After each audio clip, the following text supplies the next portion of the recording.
नमस्कार दोस्तों, स्वागत है हमारे चैनल में आपका। आज हमारी क्लास 11th की तीसरी क्लास है और पहला चैप्टर है फिजिकल वर्ल्ड। इसमें हम मूलभूत चीज़ें समझ रहे हैं और हम क्या क्या सीख चुके हैं, जान चुके हैं, उसका देखिए क्या क्या हमने जाना है। विज्ञान क्या है ये हमने बताया है, अभी तक जो चर्चाएं हो चुकी हैं। भौतिकी क्या है ये हमने बताया है। विज्ञान और गणित के बीच क्या संबंध है ये भी हमने बताया है। और जो है अंतर क्या है विज्ञान और प्रौद्योगिकी, जिसे कहते हैं साइंस एंड टेक्नोलॉजी, उनके बीच अंतर हमने बता चुके हैं इस चीज़ों का। देखिए विज्ञान जो है उसमें हमेशा एक चीज़ याद रखनी है, वो सुसंगत ज्ञान होता है, तार्किक भी कह सकते हैं, तर्क होने चाहिए, सुसंगत तर्क होना चाहिए और वो प्रायोगिक रूप से सिद्ध होना चाहिए। हम बता चुके हैं, याद रखना है। जो प्राकृतिक घटनाएं होती है उनको व्यवहार में, जो प्राकृतिक घटनाएं हो रही हैं उनके जो प्रमाणिक व्याख्याएं होती हैं और व्यवहारिक भी होती हैं। प्रमाणिक व्याख्याओं का मतलब होता है कि थ्योरेटिकली भी उनको वैसा ही है, जैसा लिखा है वैसा ही प्रैक्टिकल मिलेगा, ऐसी व्याख्या प्रमाणिक होती है। तो विज्ञान के अंतर्गत आ जाती है चीज़ें। गणित का रोल क्या है? गणित एक उपकरण की तरह होता है। अगर गणित ना हो ना तो विज्ञान की जो व्याख्या है वो संभव नहीं है, करना उतनी आसान नहीं है। और हमने अच्छा, ये सब का एक्सप्लेनेशंस आपको प्रीवियस क्लासेस में मिल जाएगा।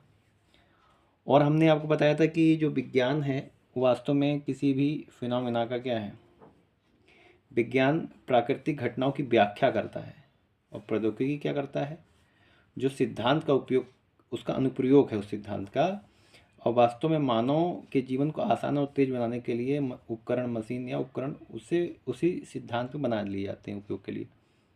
इतनी चीज़ हम पहले बता चुके थे। आज हम देखेंगे कुछ नई चीज़ें। आज हम देखेंगे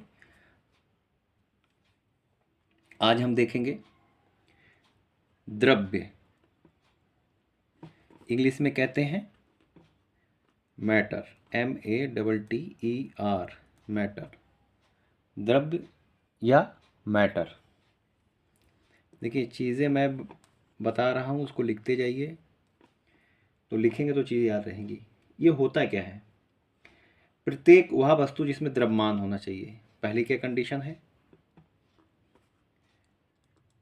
द्रव्यमान होना चाहिए। क्या होना चाहिए?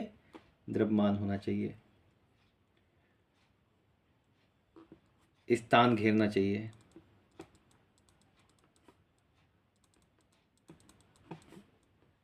स्थान घेरना चाहिए। तीसरी चीज, जिसका प्रत्यक्ष अथवा अप्रत्यक्ष रूप से जो आपकी ज्ञानेंद्रियां होती हैं, जिससे आप किसी भी बाहरी चीज़ को समझते हैं, जो ज्ञानेंद्रियां होती हैं, ज्ञानेंद्रियों द्वारा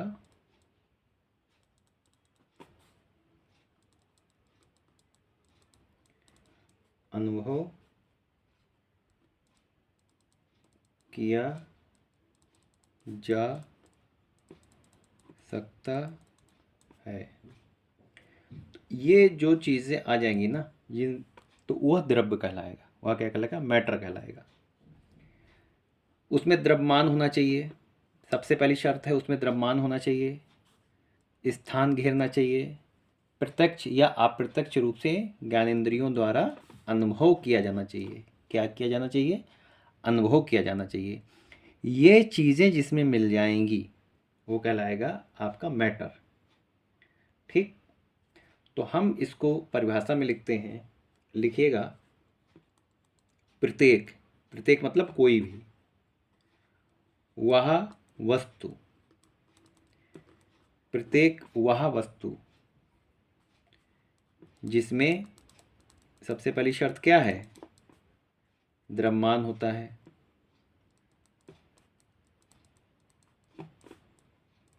द्रव्यमान होता है। दूसरी शर्त क्या है? जो स्थान घेरती है तथा जिसका प्रत्यक्ष, हमने लिखा है ना, प्रत्यक्ष अथवा अप्रत्यक्ष रूप से जो आपकी ज्ञानेंद्रियां होती हैं, ज्ञानेंद्रियों द्वारा अनुभव किया जा सकता है,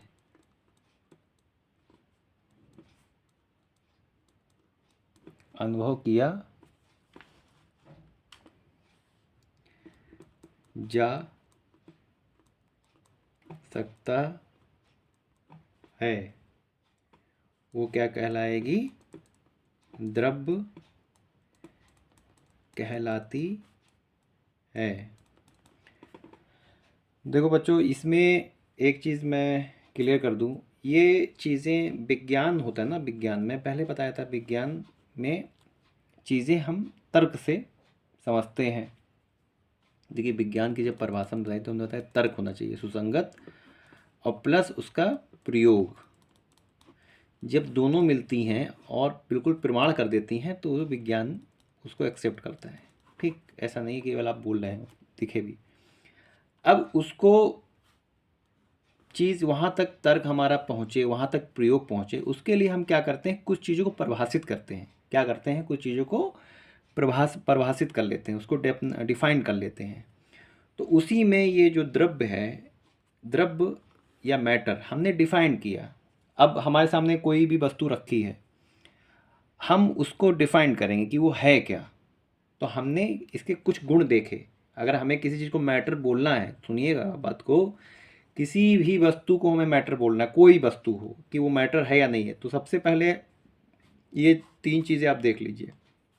द्रव्यमान होना चाहिए, स्थान घेरना चाहिए, आपकी ज्ञानेंद्रियां द्वारा, जो ज्ञानेंद्रियां हैं, नाक, कान, आँख, जीभ, त्वचा, ये जो ज्ञानेंद्रियां हैं जिससे आपको ज्ञान होता है, इससे आपके अनुभव होना चाहिए, प्रत्यक्ष रूप से हो या अप्रत्यक्ष रूप से हो, लेकिन होना चाहिए उसका।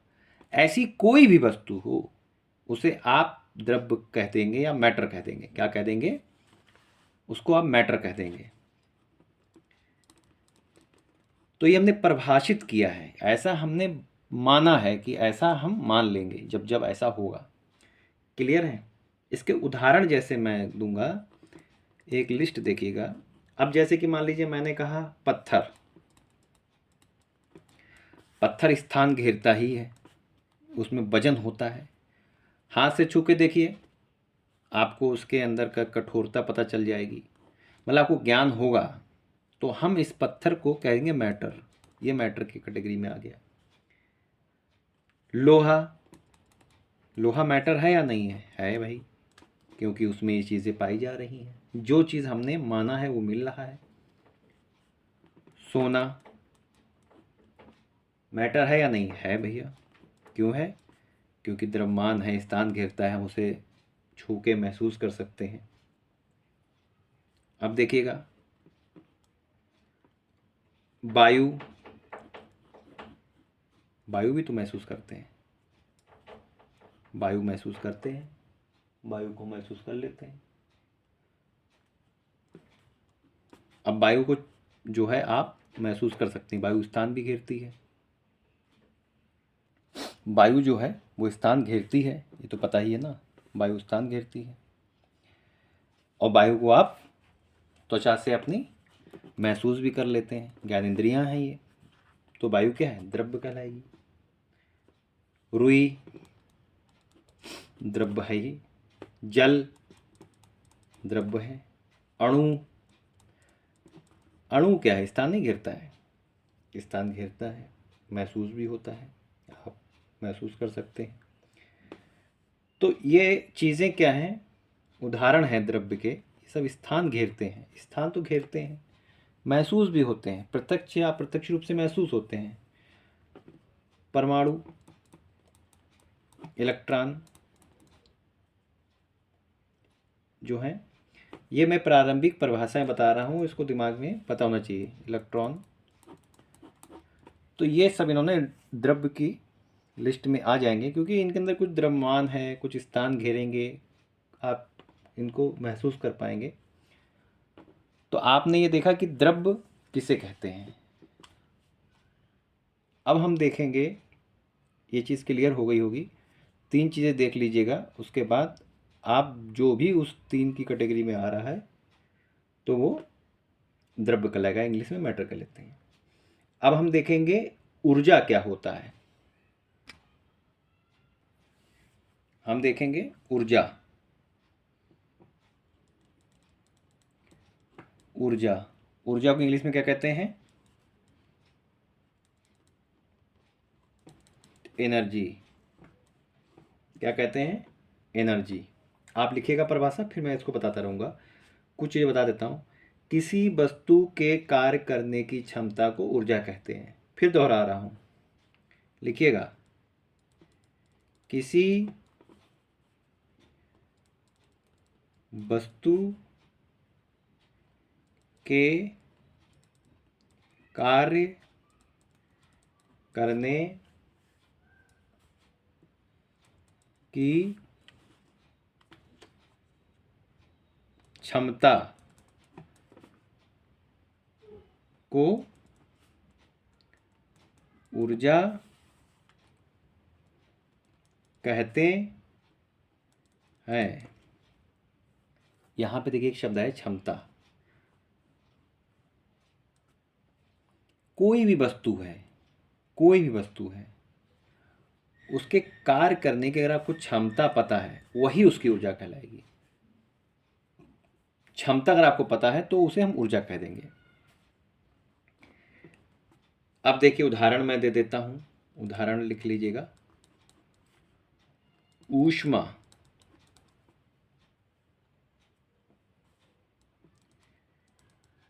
प्रकाश, ध्वनि, द्रव्य की गतिज ऊर्जा, ये भी आपकी ऊर्जा में ही आ गई। वैद्युत ऊर्जा, जैसे वैद्युत से संबंधित है, वैद्युत ऊर्जा।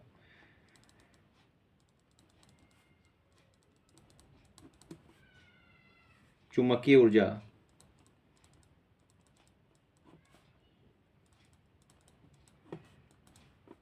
नाभिकीय ऊर्जा,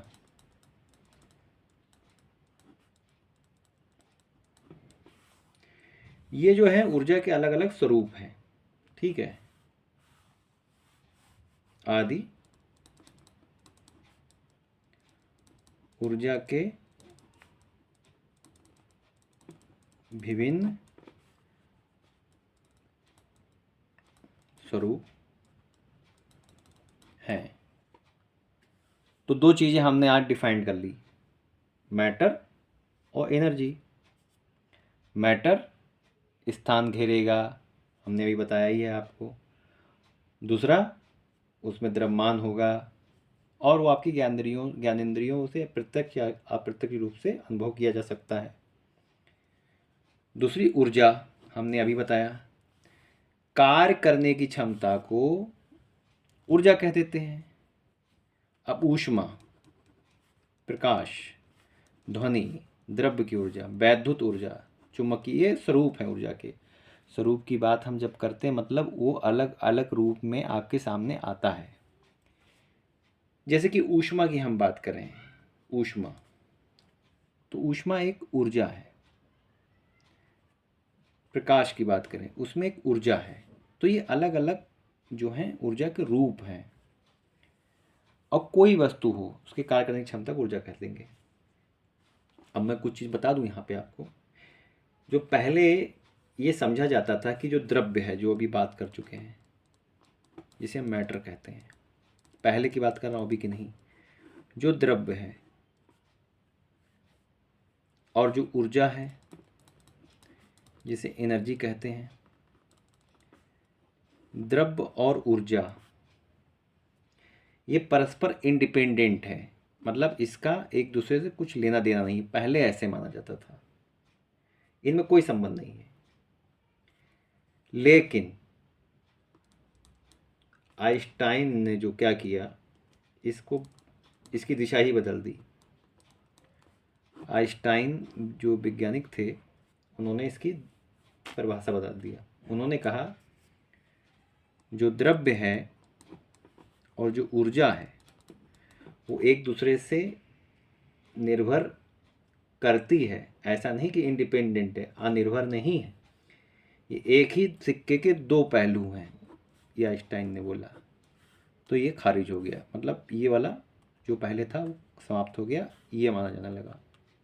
आइंस्टाइन ने बोला कि जो द्रव्य है, जो मैटर है, जो ऊर्जा है, वो एक ही सिक्के के दो पहलू हैं, जिसे आपस में आप परिवर्तित कर सकते हैं, रूपांतरित कर सकते हैं। परिवर्तित को इंग्लिश में कहते हैं ट्रांसफॉर्मेशंस कर सकते हैं। अर्थात जो द्रव्यमान है उसको ऊर्जा में, और ऊर्जा को, द्रव्यमान को आप किस में बदल सकते हैं, ऊर्जा में, या ऊर्जा को आप किस में बदल सकते हैं, द्रव्यमान में बदल सकते हैं। ये आइंस्टाइन ने ये बात बोली। उन्होंने कहा मैं ये चीज़ सही नहीं है, ये चीज़ सही है। और उन्होंने एक समीकरण दिया, ऊर्जा बराबर, यानी कि ऊर्जा को अगर द्रव्यमान से संबंध बनाना है तो द्रव्यमान जो है उसको गुणा करिए जो निर्वात होता है ना, निर्वात में प्रकाश की चाल, इसके स्क्वायर से। उन्होंने कहा ये देखिए बदल सकते हैं आपस में।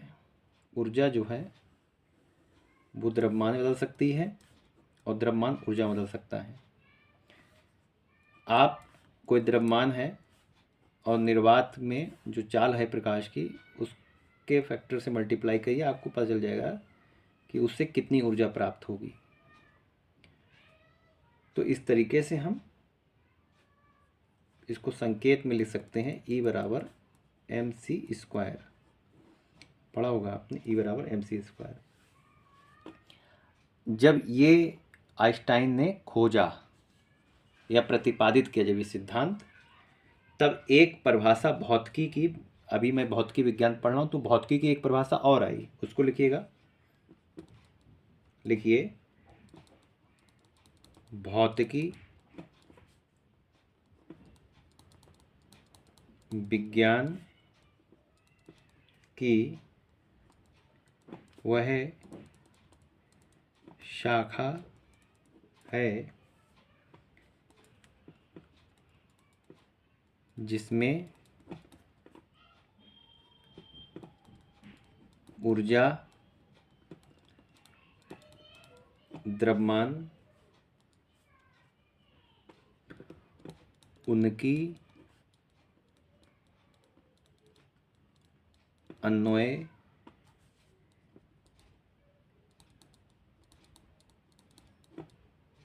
क्रियाओं तथा रूपांतरण का अध्ययन किया जाता है। ये बाद में आ गई इसके खोज के बाद। देखिए, अन्योन क्रियाओं मतलब आपस में जो होती है, आपस में, जैसे कि ऊर्जा हमने कहा, और मैटर मतलब द्रव्यमान, इसका जो आपस में जो क्रियाएं होती है उसे अन्योन कहते हैं। तो अन्योन क्रियाओं और जो उसका रूपांतरण हो जाता है, उसका जिसमें अध्ययन करते हैं, उन्होंने कहा कि हम इसे भौतिक विज्ञान कह देंगे। उन्होंने कहा हम इसे भौतिक विज्ञान कह देंगे। तो आज आपने दो चीज़ें जानी, एक तो पहले हमने परिभाषा जो बताई थी पिछले लेक्चर में, और एक नई परिभाषा। ये जो परिभाषा आई आइंस्टाइन के सिद्धांत के प्रतिपादन के बाद आई। ठीक है, आइंस्टाइन ने जब बताया कि ऊर्जा और द्रव्यमान का आपस में है, उसके बाद ये परिभाषा आ गई। तो ये एक तो ये परिभाषा याद कर लीजिएगा, एक वो याद कर लीजिएगा। तो आज जो हमने देखा, आज हमने क्या क्या देखा, आज हमने दो तीन चीज़ें देखी। एक तो रिवीजन किया था पिछली क्लास का, दूसरा हमने देखा द्रव्य क्या है, फिर हमने एक और देखा ऊर्जा। इन दोनों को आपने समझा, फिर आपने समझा कि E बराबर mc² जो आइंस्टाइन ने दिया था, उसके बाद फिजिक्स की क्या परिभाषा हुई, देखिए मैंने लिखाई दी है।